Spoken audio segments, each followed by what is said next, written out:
to explain the process, we've got Canadian red wheat in the hopper here. We've got the shaker deck here, which basically very slowly drops the grain into the spinning wheels.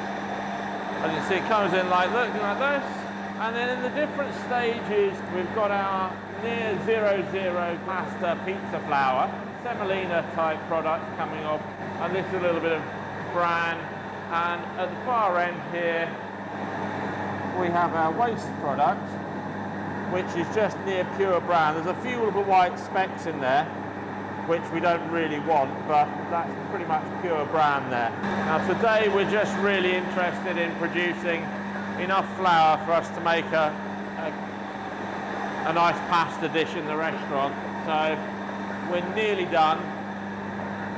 We have a quick look in here. You can see the flour coming through the sieves. And this is a really, really fine 0-0 grade flour, suitable for pasta, pizza, bread making.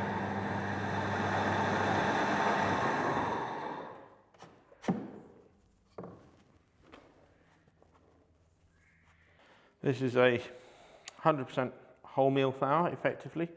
So it has a slightly yellowy colour because there's obviously parts of the outer husk are still in there. But that also is really, really good for us. It's got the best broad spectrum of all of the quality food in wheat, not just the white part that doesn't actually have a huge amount of goodness for us in it.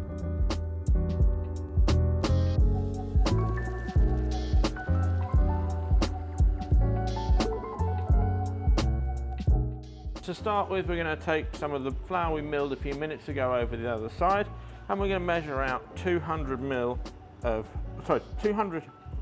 grams of flour.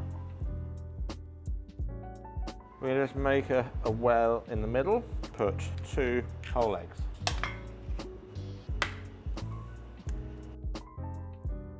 Just scramble these eggs up a little bit with the fingers. And we're going to bring in our flour from the edges. Lifting and folding and lifting and folding. Just bringing in a little bit more flour each time. And every time we fold, we're stretching the gluten so that when we make our pasta, it all just holds together beautifully. We're pressing the dough and it pops back up. That's how we know that dough is basically ready. I've got a slightly damp tea towel, put that over the top. And we're going to let that rest here in the kitchen in the warm for about 45 minutes.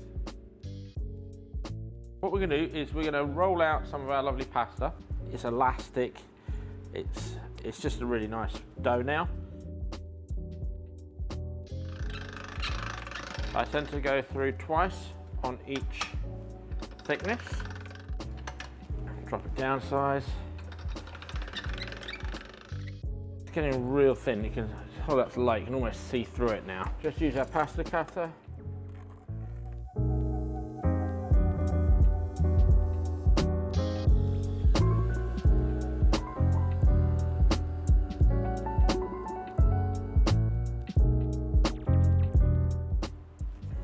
Just a little bit of flour to stop it sticking together.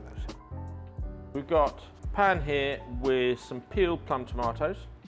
Smush up a little bit, and chopped garlic, a little drizzle of olive oil.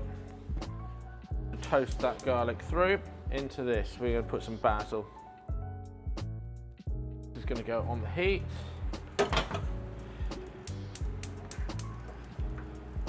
When you cook garlic out like this, it sweetens it up a little bit.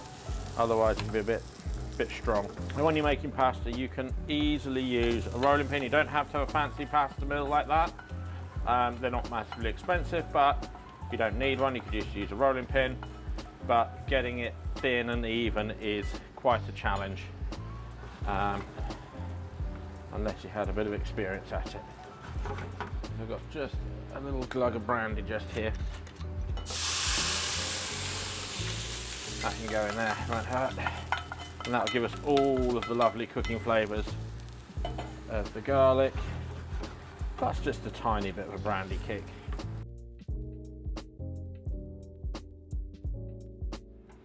Right down, put it on the simmer. That can just simmer away nicely there. I don't ever put olive oil or oil on my water when I'm boiling pasta. It coats the pasta in oil, which prevents the water getting to it, prevents the pasta from cooking properly.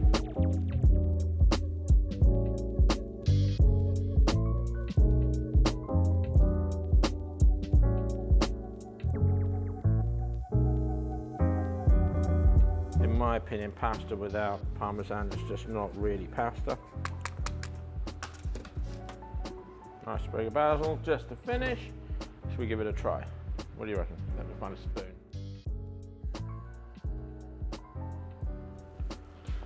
Let's give this a go.